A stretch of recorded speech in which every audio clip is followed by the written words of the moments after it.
एक लाश जो है ना, नाली में लाश मिली, गांव वाले जमा हो गए, बोले क्या छे देखो तो। अब 10-12 नौजवान जमा हो गए, वो लाश को निकालो, नाले से लाश निकाला। हो मरने वाले को मरे हुए 2 दिन हो गया, लाश की शक्ल बदल गई है। पहचानने वालों ने पहचाना, भाई पहचानो ये किसकी लाश है। अगर मुसलमान होगा हम लोग गुस्ल दे देंगे, जनाजा पढ़कर दफन कर देंगे, पहचानो तो सही। बोला नहीं, चेहरे पे दाढ़ी नहीं है, सर पे टोपी नहीं है, कुर्ता पायजामा पहरान नहीं है। बोला नहीं, पहचान में नहीं आ रहा है कि कौन है। तो एक बूढ़े मियाँ थे, उन्होंने कहा कि इसका आइडेंटिटी कार्ड देखो, इनार जेबे देखो किचु आछे कि जो पहचान पत्र कार्ड कोनो कार्ड आछे। तो देखा तो बोला कि हाँ आधार कार्ड पावे छे, आधार कार्ड आछे। बोला देखो नाम की आछे इनार। तो नाम देखा तो इसका नाम लिखा हुआ था राजा। बोला राजा ये कैसे होगा, राजा इधर भी उधर भी है। बोले ना बाप पर नाम की, बार नाम की है, देख तो। बोले बाप का नाम है खाजा। समझ में आएगा? अरे समझ में आएगा, ये इधर का माल है कि उधर का माल है।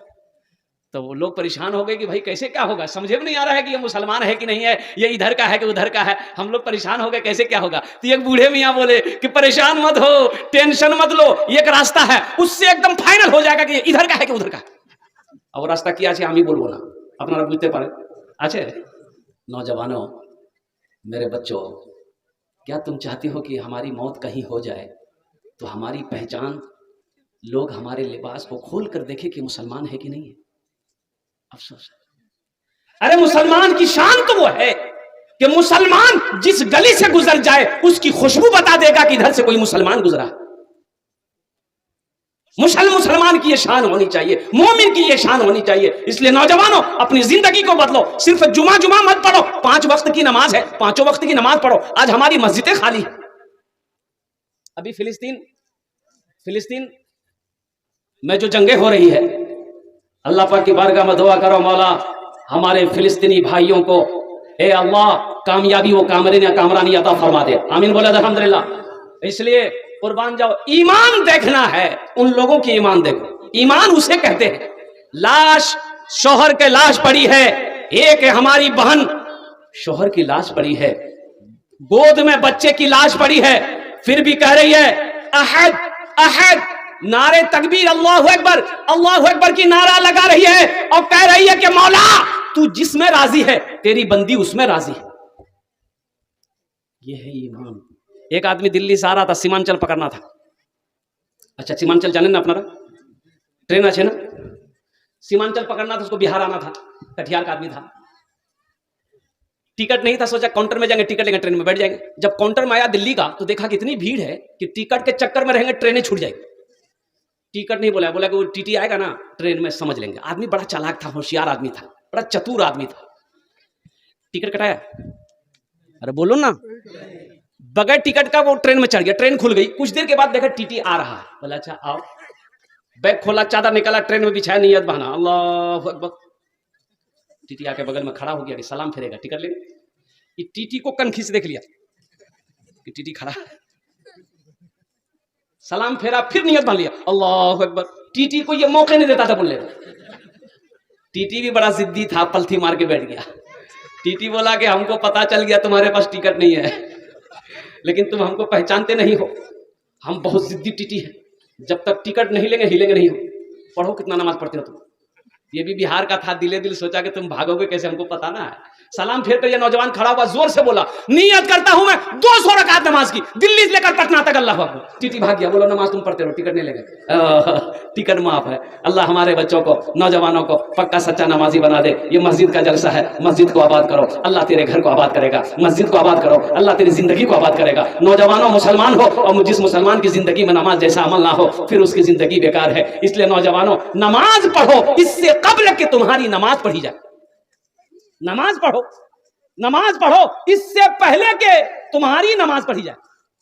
नमाज पढ़ लो, नहीं तो तुम्हारी नमाज तो एक दिन ऐसा ना हो कि नमाज नहीं पढ़े लेकिन तुम्हारी नमाज जनाजा पढ़ी गई है। इसलिए नौजवानों नमाज किसी भी हालत में माफ़ नहीं है और कुर्बान जाओ। अल्लाह के रसूल जनाब मोहम्मद रसूलुल्लाह सल्लल्लाहु अलैहि वसल्लम, देखिए न रोज़ा का हुक्म ज़मीन पर आया, ज़कात का हुक्म ज़मीन पर आया, हज का हुक्म ज़मीन पर आया, लेकिन जब नमाज की बारी आई अल्लाह तबारक व तआला ने अपने प्यारे हबीब जनाब मोहम्मद रसूलुल्लाह सल्लल्लाहु अलैहि वसल्लम को अर्श पे बुलाया। कहाँ बुलाया, बोलिए, बोलो ना भाई, कहाँ बुलाया? अर्श पे बुलाया।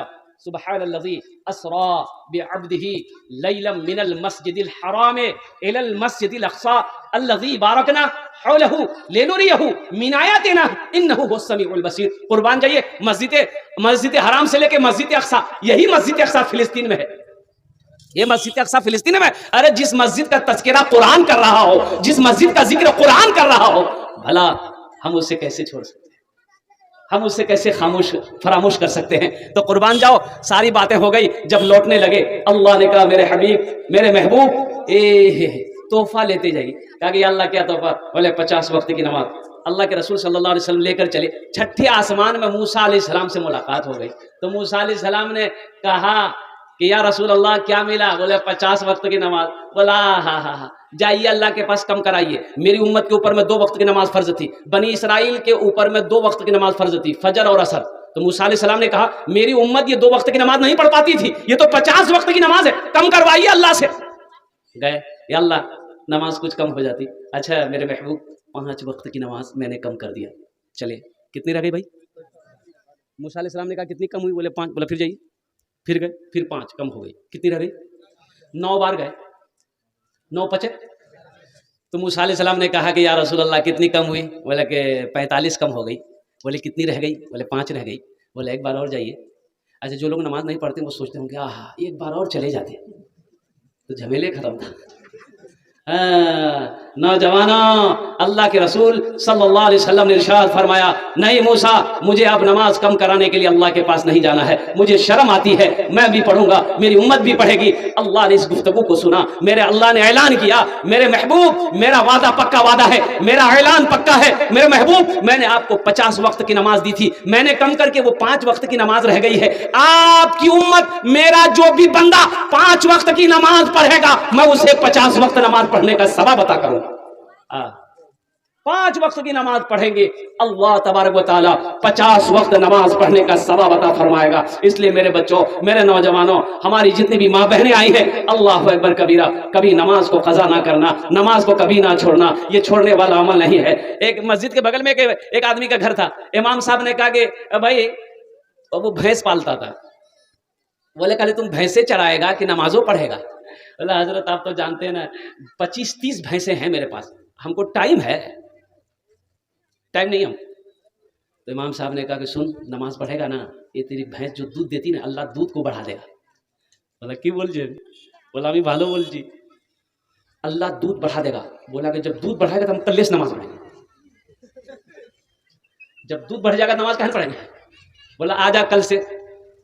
3 बजे भोर में उठा, नहा धोकर के, गांव देहात का आदमी तो नहा धोकर के तैयार हो गया और तेल उल लगा उगा करके 4 बजे मस्जिद पहुंच गया। 5 बजे आजान हुई, फजर की नमाज पढ़ के जब घर पहुंचा, देखा ये एक भैंस मर गई।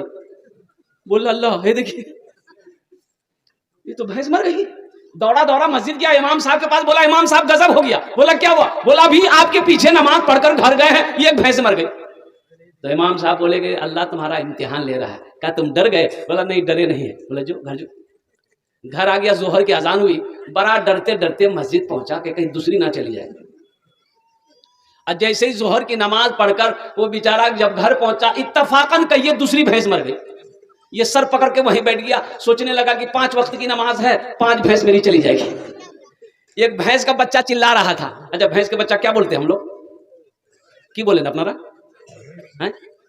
बच्चा? हाँ, वो चिल्ला रहा था, ना दाना खा रहा था ना पानी पी रहा था। तो ये बोला भैंस वाला कि ज्यादा चिल्लाओ मत, ये 2 चली गई है, 2 फर्ज पढ़े चली गई है, तुम्हारे लिए फर्ज नहीं पढ़ेंगे, सिर्फ 2 नफल पढ़ेंगे। नमाज के बोलो ना काज आछे, काज के बोलो आमा नामाज आछे, काज के बोलो आमा नामाज आछे।